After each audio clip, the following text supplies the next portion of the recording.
Halo, selamat sore dari Samaritan Mana Internasional.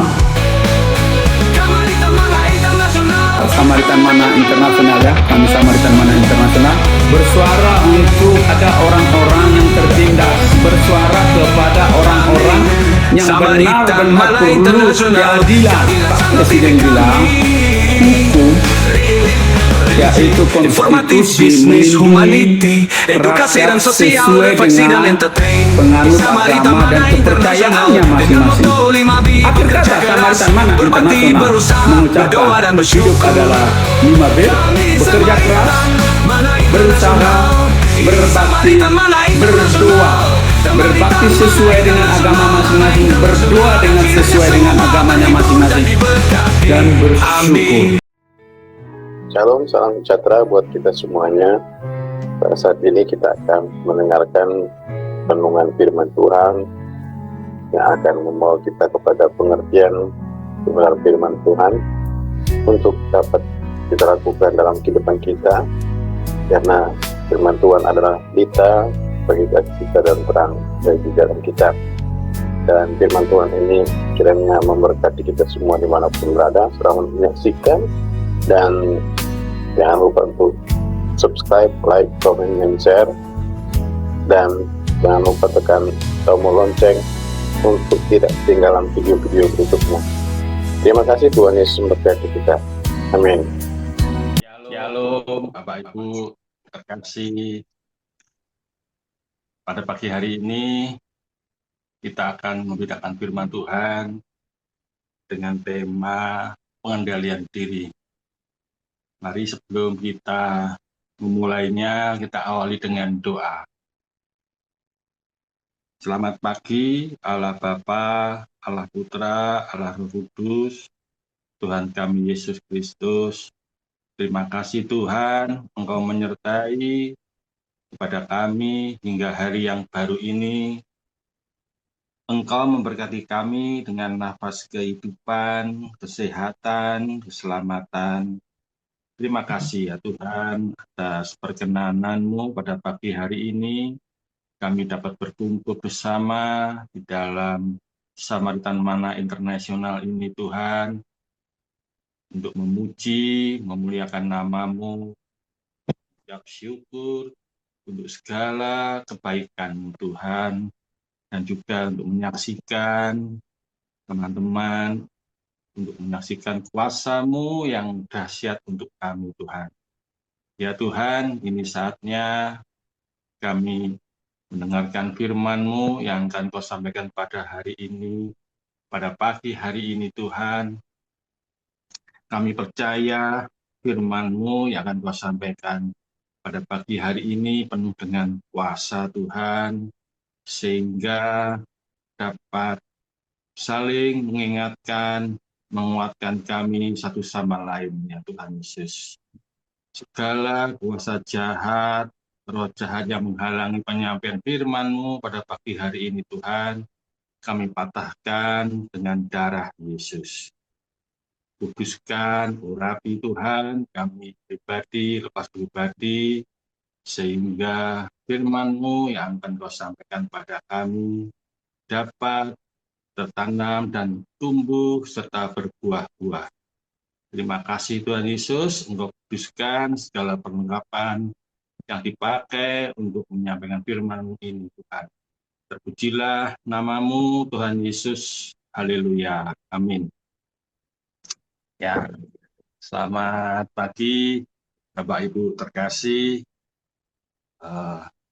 Terima kasih atas kepercayaan dan pada saya pada pagi hari ini untuk kita sama-sama belajar firman Tuhan, untuk dapat kita saling mengingatkan, kita saling menguatkan, firman-Mu tidak untuk sampaikan saling menghakimi. Pada pagi hari ini Tuhan memberikan luar biasa pada pagi hari ini dengan tema Tuhan, dengan pengendalian diri Tuhan. Ini mengingat bahwa zaman ini banyak kejadian-kejadian yang luar biasa yang menimpa negeri kita, dunia ini, di mana beberapa Engkau mengingat minggu yang lalu pada pagi hari ini banyak untuk terjadi kerusuhan, mengendalikan hati kita, kami. lalu Tuhan. banyak Terima terjadi kasih Tuhan Yesus.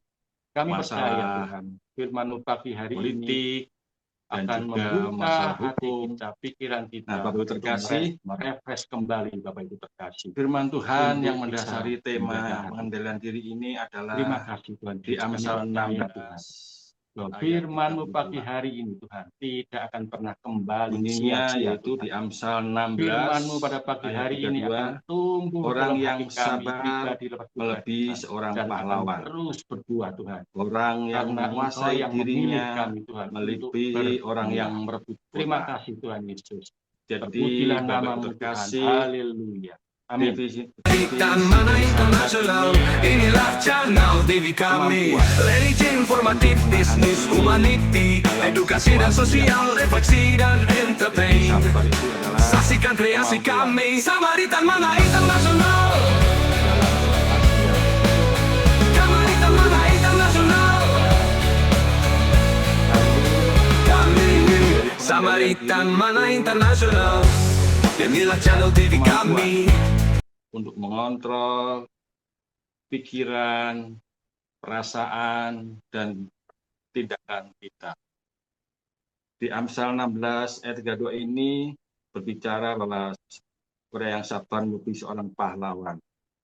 Kalau kita lihat bahwa pahlawan itu berjuang melawan musuh yang berada di luar, yang kelihatan mata. Namun orang yang sabar itu adalah melawan musuh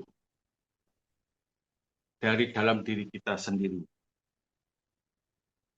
yaitu egois, emosi, hawa nafsu. Itulah lawan kita yang ada di dalam diri kita. Lalu kalau kita memiliki kemampuan untuk menguasai diri ketika kita sedang dalam pergumulan, dalam masalah, itu adalah pencapaian yang lebih sulit daripada untuk merebut kota. Jadi Bapak Ibu terkasih, bahwa di dunia ini asal kita punya uang, kita punya jabatan, kita bisa mengendalikan orang lain. Namun kita tidak dapat mengendalikan diri sendiri. Karena kita masih ada yang namanya keinginan tadi. Jadi Bapak terkasih, kalau kita lihat bahwa kita tidak bisa menyalahkan atau menghentikan orang yang komentar tentang kita. Yang hanya bisa kita lakukan yaitu menguasai diri, mengendalikan diri. Jadi janganlah mengizinkan orang lain yang menentukan kita harus bertindak karena ucapan dan tindakan orang lain. Jadi contohnya ketika kita sedang berada di jalan, lalu ada orang marah-marah dengan kita, nah kita jangan terpancing. Orang yang marah-marah itu biasanya dia sedang membawa sampah. Jangan kita mau menerima sampah yang diberikan oleh orang itu.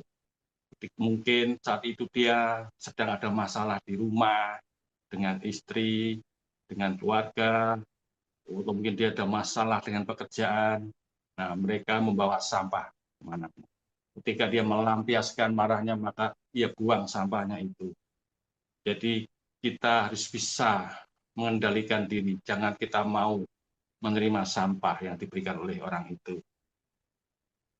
Bapak Ibu terkasih, kita bisa membaca firman Tuhan. Kita bisa berdoa. Kita bisa beribadah. Tetapi tanpa pengendalian diri, maka kita akan menjadi permainan kegelapan.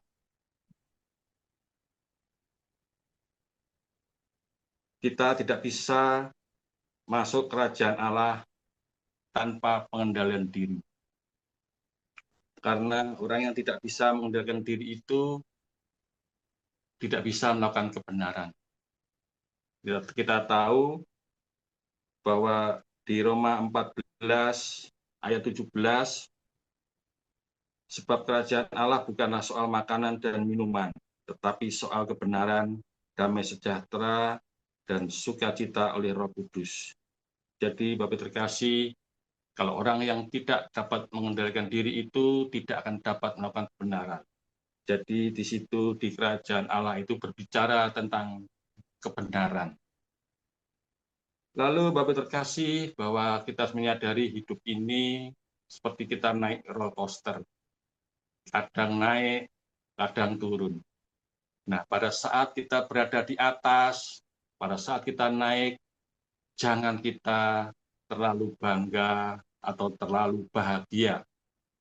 Karena pada saat waktunya tiba, kita akan namanya mengalami penurunan. Pada saat waktunya kita akan turun. Lalu juga Bapak Ibu terkasih, ketika kita berada di bawah, juga jangan terlalu sedih, terlalu susah, terlalu stres, karena ada waktunya kita nanti akan mengalami kenaikan.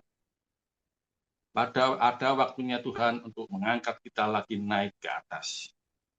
Makanya di Pengkhotbah 3 ayat 1 itu mengatakan, untuk segala sesuatu ada masanya. Untuk apapun di bawah langit ada waktunya. Jadi Bapak Ibu terkasih, janganlah kita tergantung dengan apa yang kelihatan di dunia ini. Mungkin saat ini kita sedang di dalam zona nyaman, penuh dengan materi. Apa yang kita minta selalu tercukupi, selalu tersedia. Pada saat waktunya akan tiba, badai itu datang. Maka kita pada saat pada nyaman kita tidak bisa mengendalikan diri, kita lengah, maka kita akan jatuh. Mungkin saat ini kita melihat tabungan kita mungkin ada 1 miliar. Mungkin berapa jam lagi atau berapa hari kemudian itu sudah berubah. Jadi Bapak Ibu terkasih, apa yang kelihatan di dunia ini adalah tidak kekal, akan selalu berubah setiap saat. Bahkan umur kita pun kita tidak tahu sampai kapan kita hidup di dunia ini. Karena di dunia ini hanyalah sementara. Jangan kita punya berpikiran bahwa, oh itu orang tua itu rambutnya sudah putih, dia akan segera dulu dipanggil daripada kita yang masih muda. Jangan punya berpikiran seperti itu Bapak Ibu terkasih. Kita tidak tahu sewaktu-waktu dipanggil oleh Tuhan. Yang terpenting saat ini adalah bahwa apakah kita sudah siap, apakah hidup kita sudah berbuah, itu yang harus kita persiapkan. Jadi pencuri datang sewaktu-waktu tanpa pemberitahuan. Nah Bapak Ibu terkasih, lalu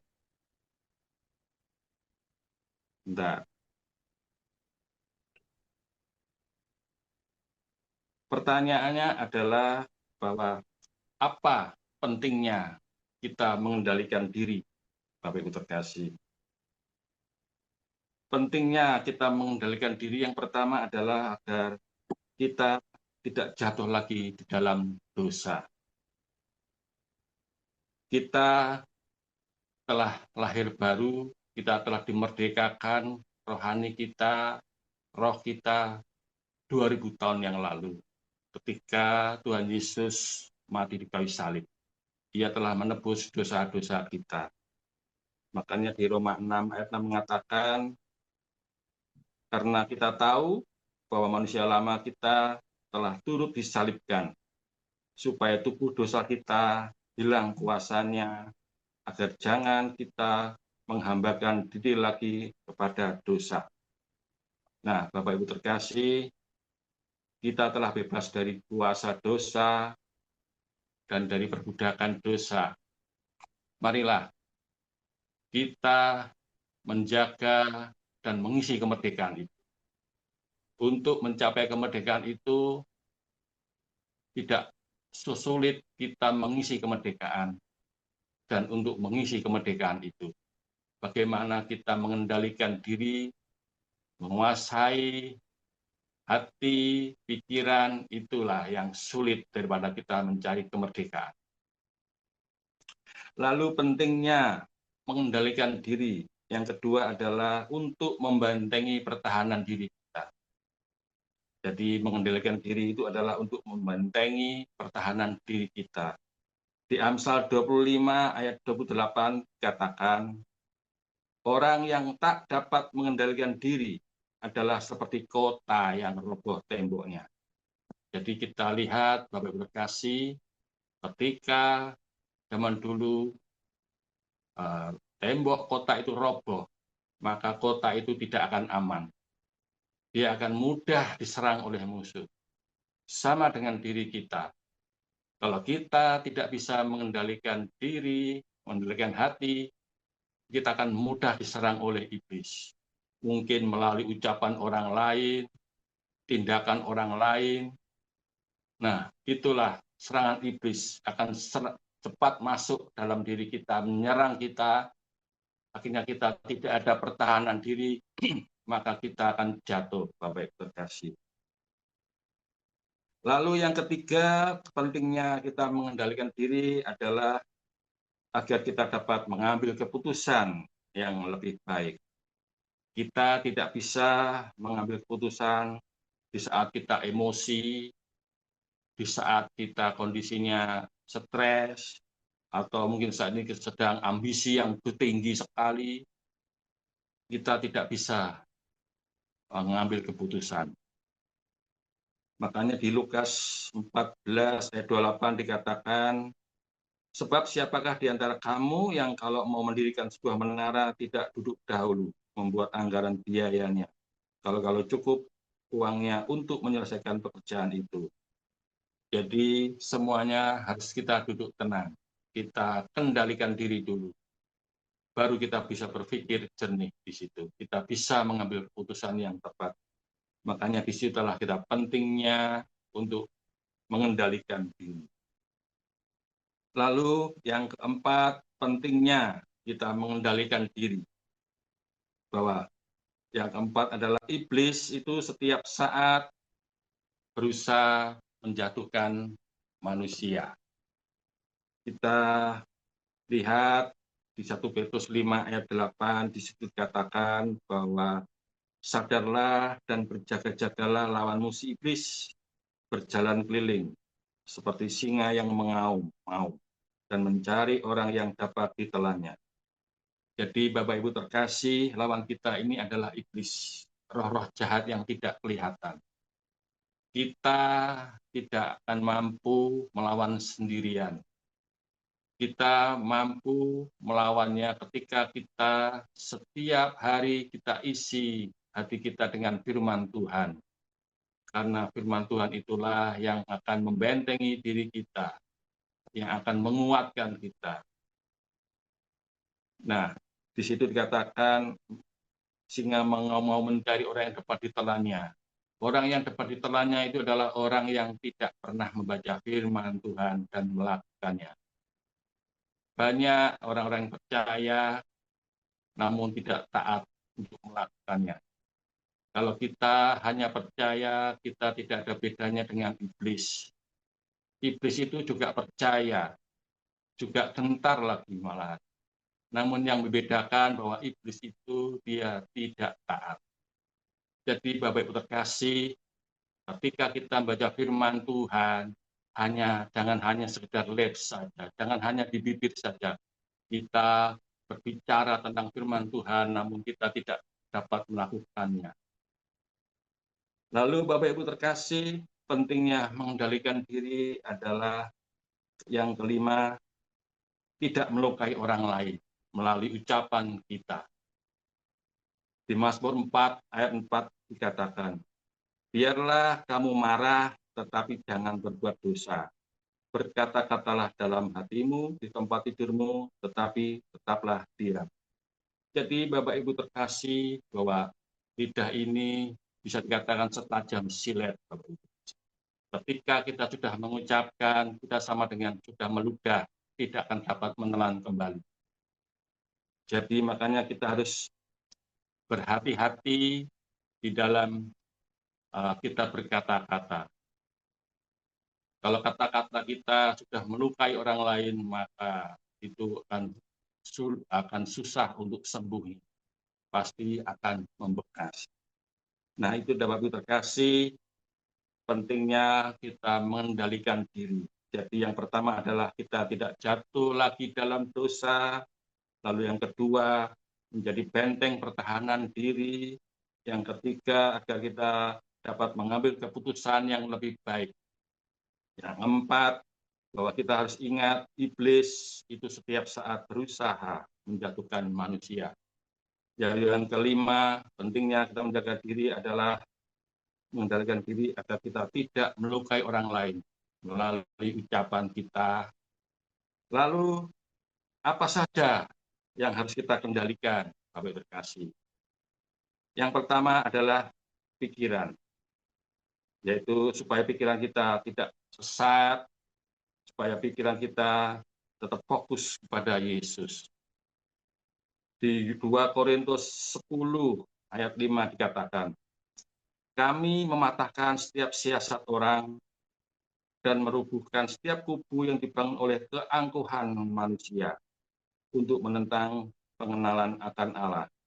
Kami menawan segala pikiran dan menaklukkannya kepada Yesus. Jadi Bapak terkasih, marilah kita kendalikan pikiran kita. Kita fokus kepada Yesus. Seperti di Filipi 4 ayat 8 dikatakan, yaitu bahwa yang benar, yang mulia, yang adil, yang suci, yang manis, itulah yang kita pikirkan. Jadi Bapak terkasih, marilah kita selalu berpikiran positif. Jangan selalu memiliki praduga terhadap orang lain. Karena itulah yang akan mencuri damai sejahtera yang ada dalam diri kita, yang akan melemahkan damai sejahtera ada dalam diri kita. Mungkin kita sudah melakukan kebaikan, kita sudah berbaik orang lain, namun orang lain menikam dari belakang. Mari kita tetap mengendalikan diri. Karena apa, Bapak Ibu terkasih, kita harus ingat bahwa hukum kita tuai. Kita saat menabur pasti akan menuai. Sekarang tergantung kita apa yang kita tabur. Kalau kita tabur kebaikan, ya pasti nanti berkatnya pasti akan kita menuai kebaikan. Tidak mungkin orang menanam jagung tapi menuai padi, tidak mungkin. Jadi marilah kita selalu berpikir positif. Kita tidak perlu berpikir yang negatif tentang orang lain. Apabila kita menghadapi masalah atau pergumulan, oh ini karena orang lain. Jangan, Bapak Ibu terkasih. Kita tetap fokus pada diri sendiri. Mungkin kita saat sedang menghadapi pergumulan atau masalah, oh berarti memang Tuhan sedang mengizinkan untuk menguji iman kita. Juga bisa jadi pergumulan itu terjadi karena keputusan kita yang salah di masa lalu. Jadi Bapak Ibu terkasih, ketika kita saat ini mungkin sedang mengalami sakit, masalah kesehatan, berarti kita ada kesalahan di masa lalu, kita tidak mengelola pola makan yang baik. Mungkin saat ini kita sedang menghadapi masalah keuangan, oh berarti kita di waktu dulu salah dalam mengelola keuangan. Jadi Bapak Ibu terkasih, marilah kita kendalikan pikiran kita. Kita tetap berpikir positif terhadap orang lain. Karena dengan begitu kita akan ada rasa damai sejahtera. Kita tidak perlu menghakimi orang lain, Bapak Ibu terkasih. Lalu yang kedua, apa saja yang harus dikendalikan, yaitu perkataan, Bapak Ibu terkasih. Di Efesus 4 ayat 29 mengatakan, janganlah ada perkataan kotor keluar dari mulutmu, tetapi pakailah perkataan yang baik untuk membangun di mana perlu, supaya mereka yang mendengarnya beroleh kasih karunia. Jadi Bapak Ibu terkasih, marilah kita selalu berkata-kata yang positif, yang membangun. Kita tidak perlu ucapan kita untuk menghakimi orang lain, Bapak Ibu terkasih. Di situ kita harus bisa menjaga ucapan kita, perkataan kita. Karena dengan begitu maka hati kita akan tetap terus bersih. Karena apa yang keluar dari bibir kita itulah meluap dari hati, Bapak Ibu terkasih. Hidup kita itu tidak ditentukan oleh situasi atau kondisi. Namun hati kita yang meresponnya. Kalau kita merespon situasi yang tidak baik, kita meresponnya tetap dengan baik, maka ucapan kita yang keluar tetap baik. Jadi semuanya itu kembali kepada hati kita, pikiran kita. Lalu yang ketiga, Bapak Ibu terkasih, yang harus kendalikan itu adalah tindakan kita, perbuatan kita, Bapak Ibu terkasih. Di 2 Tawarikh 6 ayat 30 dikatakan, maka engkau pun kiranya mendengar dari surga tempat kediamanmu yang tetap, dan kiranya engkau mengampuni dan membalas kepada setiap orang sesuai dengan segala perbuatannya, karena engkau mengenal hatinya, sebab engkau sajalah yang mengenal hati anak-anak manusia. Jadi di sini Bapak terkasih, kita harus bisa mengendalikan tindakan kita. Mungkin saat ini kita sedang menghadapi pergumulan masalah dengan orang lain, biarlah Tuhan yang membalas. Kita tidak perlu membalas. Karena Tuhanlah yang berhak menghakimi, Bapak Ibu terkasih. Karena apa, Bapak Ibu terkasih, Tuhan itu akan membalas setiap orang sesuai dengan segala perbuatannya. Jadi kalau kita sudah berbuat dengan orang lain, namun kita ditikam dari belakang, biarlah Tuhan yang membalas. Kita tidak perlu mengcounter, kita membalasnya. Karena semuanya itu adalah hukum tabur tuai. Kita tidak perlu ikut-ikutan membalas, karena itu akan membuat kita jatuh lagi ke dalam dosa. Lalu yang keempat, Bapak Ibu terkasih, apa yang harus dikendalikan yaitu hawa nafsu. Di 1 Korintus 6 ayat 19 katakan, atau tidak tahukah kamu bahwa tubuhmu adalah bait Roh Kudus yang diam di dalam kamu, Roh Kudus yang kamu peroleh dari Allah, dan bahwa kamu bukan milik kamu sendiri. Jadi hawa nafsu ini yang pertama itu adalah nafsu berahi, Bapak Ibu terkasih. Kita harus mampu mengendalikan berahi, karena tubuh kita ini adalah bait Allah. Lalu yang kedua, nafsu yang kedua yaitu Bapak Ibu terkasih, amarah. Di Efesus 4 ayat 26 dikatakan, apabila kamu menjadi marah, janganlah kamu berbuat dosa. Janganlah matahari terbenam sebelum padam amarahmu. Jadi Bapak Ibu terkasih, untuk amarah ini saya ada ilustrasi cerita. Satu batang pohon, dia bisa membuat ribuan batang korek api. Namun satu batang korek api, dia bisa membakar ribuan pohon yang ada di hutan. Nah sekarang apa persamaan perbedaan kita dengan batang korek api? Persamaannya adalah kita sama-sama memiliki kepala. Yang membedakan adalah kita masih bisa berpikir. Makanya korek api itu kalau kita gesek sekali saja dia langsung menyala. Makanya kita harus bisa mengendalikan hati kita. Jangan mudah emosi, Bapak Ibu terkasih. Kita harus jaga betul pikiran kita, Bapak Ibu terkasih.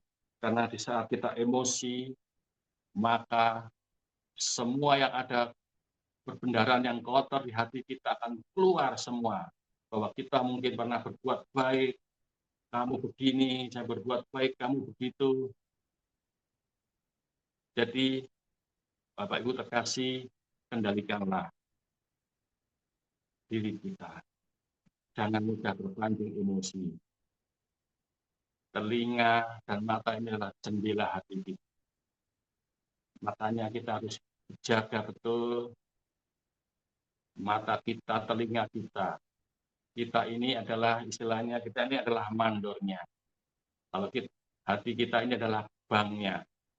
Ketika kita mandor kita perintahkan, ayo keluarga kita berpikir kecewa gitu, lalu akan muncul semua kasir yang dalam hati kita akan muncul semua yang mengecewakan itu, kepahitan kita di masa lalu, apa yang kita disakiti itu muncul semua.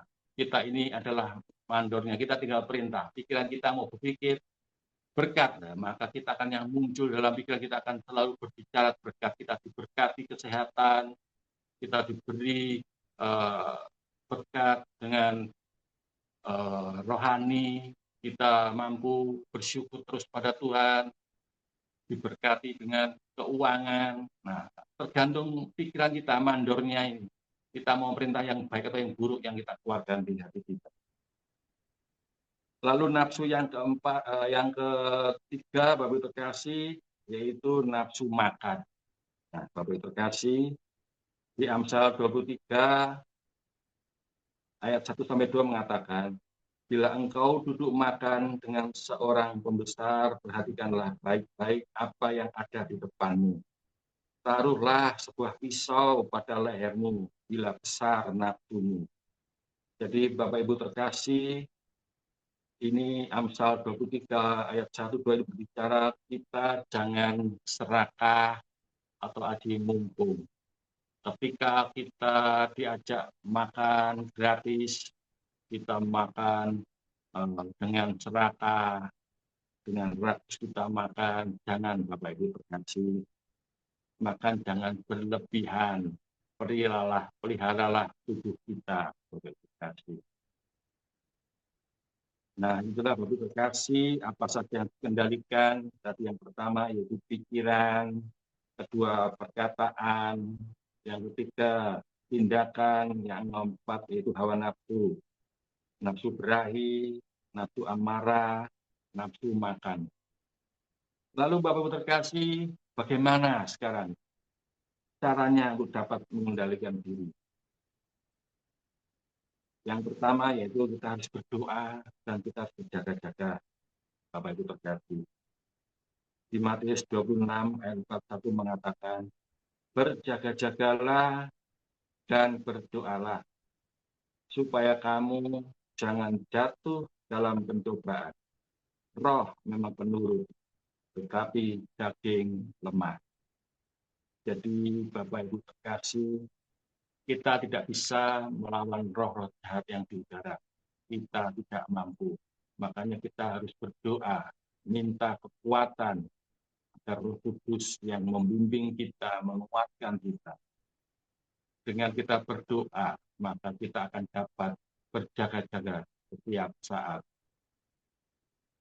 Lalu yang kedua, agar dapat mengendalikan diri, kita harus bersyukur, Bapak Ibu terkasih.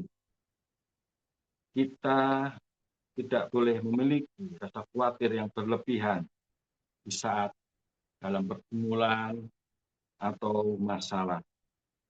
Di situ di Filipi 4 ayat mengatakan, janganlah hendaknya kamu khawatir tentang apapun juga, tetapi nyatakanlah dalam segala hal keinginanmu kepada Allah dalam doa dan permohonan dengan ucapan syukur.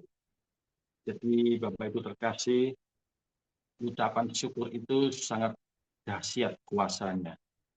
Kita melihat teladan Tuhan Yesus ketika ia memberi makan 5.000 orang laki-laki hanya dengan 2 ikan 5 roti. Dia menengadah lalu mengucap syukur, mujizat terjadi. Jadi Bapak Ibu terkasih, kita marilah selalu mengucap syukur dalam keadaan apapun. Di saat kita kondisi sedang ada masalah, dalam tekanan, marilah kita tetap mengucap syukur. Kalau kita dalam kondisi zona nyaman, semua tersedia, mengucap syukur itu sudah biasa. Namun yang lebih dahsyat lagi, ketika kita sedang menghadapi pergumulan, kita bisa mengucap syukur.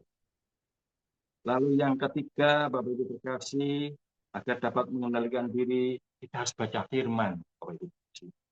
Kita kasih makanan roh kita dengan firman Tuhan. Kalau kita dengan membaca firman, maka kita berarti memberi makan pada roh kita. Maka roh kedagingan itu akan semakin lemah. Di saat roh kita kuat, maka Roh Kudus itu loh yang akan menguasai diri kita, akan menguasai hati kita, Bapak Ibu terkasih.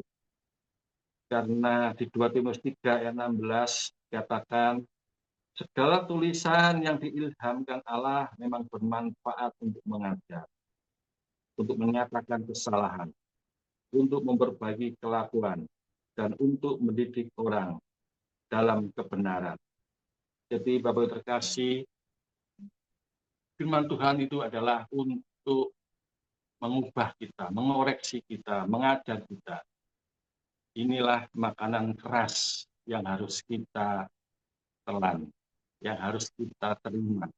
Agar apa? Agar rohani kita dewasa, Bapak Ibu terkasih. Orang menjadi tua itu pasti. Namun untuk menjadi orang dewasa itu adalah pilihan. Orang dapat dikatakan dewasa di saat dia sudah bisa membedakan mana yang salah, mana yang benar, mana yang layak, mana yang tidak layak. Jadi Bapak Ibu terkasih, yang keempat adalah mengizinkan Roh Kudus menguasai hati dan pikiran kita, Bapak Ibu terkasih. Roh Kudus menguasai hati pikiran kita, maka 9 roh yang ada di dalam hati kita itu akan muncul dengan sendirinya. Mulai dari kasih hingga pengendalian diri. Makanya kenapa pengendalian diri selalu berada di paling akhir, di nomor 9. Karena bila kita kasih, namun tanpa pengendalian diri juga sia-sia, Bapak Ibu terkasih. Marilah Bapak Ibu terkasih, biarlah Roh Kudus yang menguasai hati pikiran kita. Sehingga kita akan dapat mengendalikan diri kita. Kita sering lihat Bapak Ibu terkasih, di WA grup itu, Bapak Ibu terkasih, berita-berita, wak-wak, ataupun yang memprovokasi, janganlah kita ikut-ikutan menghakimi, Bapak Ibu terkasih. Janganlah kita ikut-ikutan mencela. Kita harus hati-hati, Bapak Ibu terkasih, bahwa bila ada orang lain yang tidak menerima dengan postingan kita atau repost kita, dia melaporkan, maka kita akan terkena pelanggaran Undang-Undang ITE. Hati-hati Bapak Ibu terkasih. Tapi kita merepostnya, marilah kita yang layak, yang bisa kita membawa kita itu damai. Kita WA grup itu adalah hanya untuk mendewasakan rohani kita, untuk saling mengingatkan. Kalau hanya informasi tidak masalah, namun kita janganlah merepost dengan informasi-informasi, kata-kata yang tidak layak kita baca, yang tidak layak kita dengar. Karena itu yang akan menjatuhkan iman kita, yang akan memengaruhi iman kita. Kita harus hati-hati, Bapak Ibu terkasih. Dunia teknologi digital ini memang baik kalau kita pakai dengan sesuai kebenaran firman Tuhan. Namun iblis juga memanfaatkan teknologi ini untuk menjatuhkan kita. Tidak terasa. Mungkin saat kita bangun tidur, kita sudah dihadapkan 2 pilihan. Kita mau pegang tangan atau pegang HP. Itu adalah suatu keputusan yang harus kita ambil, Bapak Ibu terkasih. Jadi saya saling mengingatkan, saling menguatkan, tidak menghakimi. Marilah kita kalau merepost berita-berita itu yang membangun. Kita tidak perlu ikut menghakimi atau mencela. Karena apa? Kita ikut mencela pun juga tidak membawa perubahan. Marilah kalau kita merepost berita-berita seperti itu kita bawa dalam doa. Kita tidak perlu ikut-ikut menghakimi. Yaitulah tadi kita harus tahu hukum Indonesia ini Bapak Ibu terkasih. Kita harus hati-hati dengan undang-undang ITE. Mungkin kalau kita tanya, oh, aku merepost aja, ini dari orang lain, ini pos lain, tapi kalau kita sudah kena, kita yang diincar, kita tidak bisa lari. Hati-hati dengan undang-undang ITE. Kita jangan ikut-ikut menghakimi, ikut-ikut merepost kata-kata yang tidak baik, kata-kata yang tidak layak untuk kita baca. Kita jangan, Bapak Ibu terkasih. Kita boleh merepost berita-berita untuk menambah pengetahuan itu tidak masalah. Namun kita jangan perlu ikut menghakimi. Itu saja Bapak Ibu terkasih, firman Tuhan yang disampaikan pada pagi hari untuk kita semua. Untuk dapat kita saling mengingatkan, saling menguatkan, untuk tidak saling menghakimi. Dimanapun kita berkumpul, kita adalah berkumpul bermacam-macam dengan budaya, karakter, ras. Kita harus bisa mengendalikan diri. Kita tidak bisa merubah orang lain seperti yang kita inginkan. Yang bisa hanyalah merubah diri kita sendiri. Kita sendiri yang harus bisa membentengi diri kita agar tidak terpengaruh oleh orang lain. Jadi Bapak Ibu terkasih, inilah firman Tuhan yang disampaikan pada kita pada pagi hari ini. Mari Bapak Ibu terkasih, kita jaga hati kita benar-benar, pikiran kita. Jangan sedikit pun kasih celah iblis masuk dalam pikiran kita, rasa amarah, kecewa karena kita pernah sudah berbuat baik tapi dikecewakan, ditekan. Kita harus kendalikan diri. Kita fokus saja sama Tuhan. Kita membentuk WA grup ini tujuannya adalah untuk kemuliaan Tuhan. Kita tidak perlu toleh kanan kiri. Kita harus fokus pada Tuhan. Terima kasih Bapak Ibu terkasih. Mari kita tutup dengan doa. Haleluya. Terima kasih Tuhan Yesus. Firman-Mu telah Engkau sampaikan kepada kami pada pagi hari ini Tuhan. Sungguh luar biasa firman-Mu pada pagi hari ini Tuhan dengan tema pengendalian diri Tuhan. Di mana menjelang akhir zaman ini Tuhan. Banyak terjadi kerusuhan, masalah yang timbul di dalam dunia ini ya Tuhan Yesus. Namun Engkau mengingatkan kami pada pagi hari ini untuk mengendalikan hati kita, kami Tuhan. Terima kasih Tuhan Yesus. Kami percaya Tuhan, firman-Mu pagi hari ini akan membuka hati kita, pikiran kita untuk merefresh kembali Bapak Ibu terkasih, untuk bisa menjaga hati kami. Terima kasih Tuhan Yesus, kami percaya Tuhan, bahwa firman-Mu pagi hari ini Tuhan, tidak akan pernah kembali sia-sia Tuhan. Firman-Mu pada pagi hari ini akan tumbuh dalam hati kami, pribadi lepas pribadi Tuhan. Dan akan terus berbuah Tuhan. Karena Engkau yang memilih kami Tuhan untuk berbuah. Terima kasih Tuhan Yesus. Terpujilah nama-Mu Tuhan. Haleluya. Amin. Dan Mana Internasional, inilah channel TV kami. Religi informatif, bisnis, humanity, edukasi dan sosial, refleksi dan entertain. Saksikan kreasi kami, Samaritan Mana Internasional. Samaritan Mana Internasional. Kami Samaritan Mana Internasional. Inilah channel TV kami.